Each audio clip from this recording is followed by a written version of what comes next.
All right, we're going to try something a little different today. We're going to talk about headlights. We have to talk about headlights.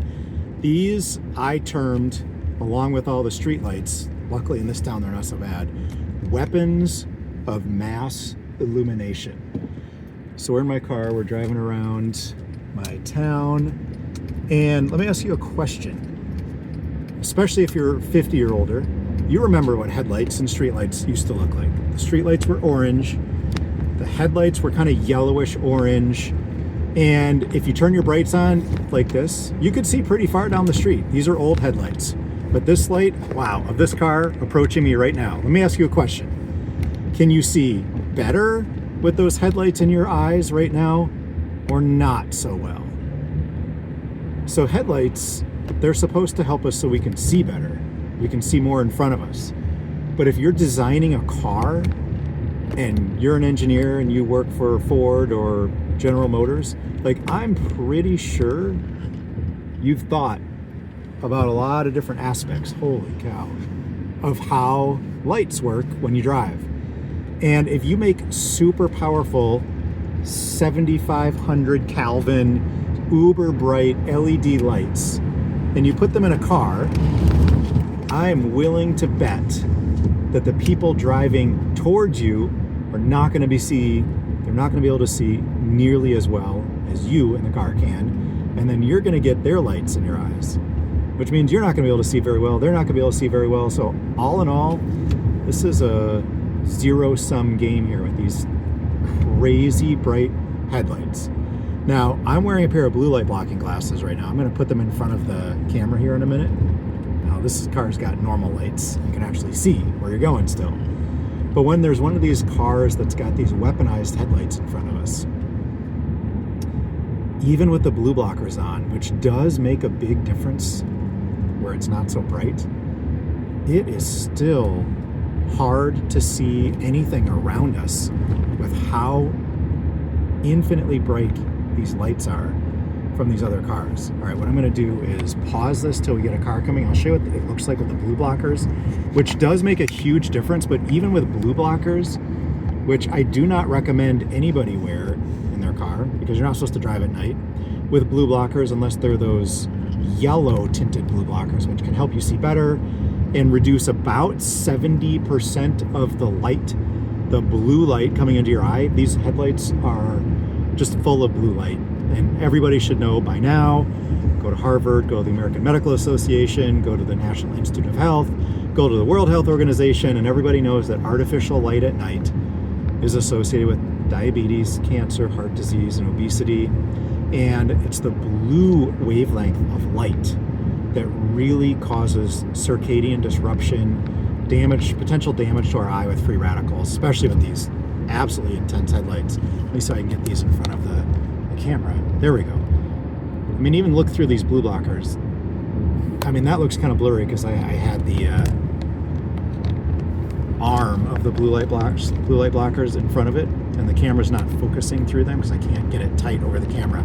But you can see, look at this without these. I mean, how are you supposed to see the road? They're blinding. And I don't care how much they light up. They tend to be at a higher beam angle, like especially if they're in a pickup truck, which means they're more in your eye.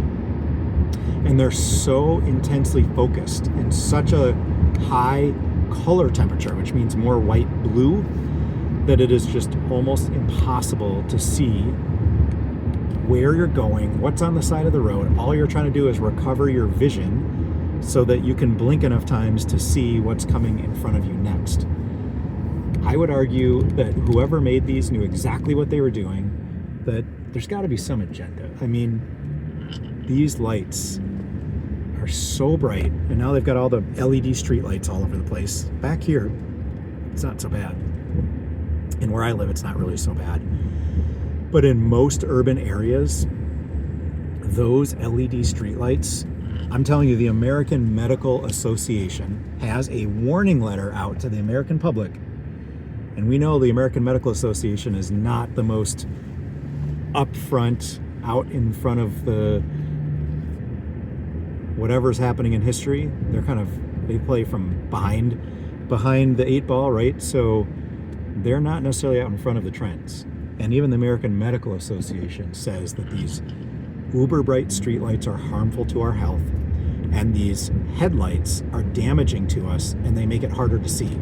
So if the American Medical Association is saying that, how is it possible that car manufacturers just keep making these lights brighter and more intense so that people driving in either direction are no longer going to be able to see, especially if you're in a bunch of traffic with cars in an area like this with no streetlights overhead? And that's where these lights get more damaging. There's no streetlights overhead lighting up the street, so you only have your own headlights to rely upon. So I've got these older headlights in that are more sane. But when you get multiple cars like this thing coming at us with these uber bright lights, and you just keep passing one after another, and then you're shining them with your bright lights, I just don't know how anybody can actually see where they're going with those bright flashes all over the place. And what if there's pedestrians on the side of the road? What if there's a deer crossing and you're temporarily blinded by that super bright light?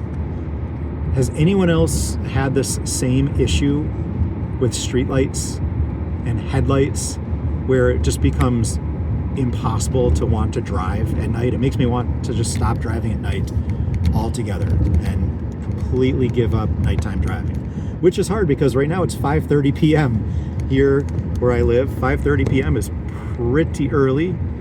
I just had to pick my son up from wrestling, and it's dark out, and he doesn't have his driver's license yet because he's not old enough. So now I've got to drive through all these crazy lights with my blue blockers on.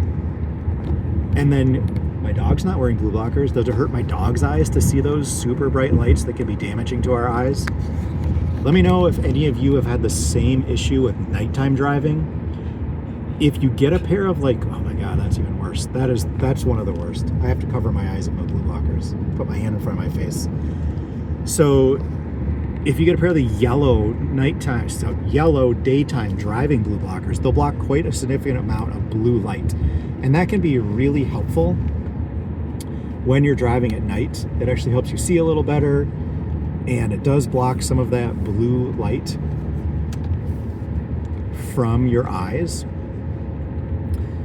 And if you wear the orange tinted lenses, it will block even more of that blue light. I find it more comfortable to use the orange tinted lenses. The problem being, technically you're not supposed to drive in them because it blocks too much light. You might not see pedestrians. I disagree. I think you can see just fine, but because you're not supposed to wear them while you drive, use the yellow tinted version of blue light blocking glasses to drive at night to cut down on some of the glare, to make it so you can see better, and to block some of that intense blue light from hitting your eyes.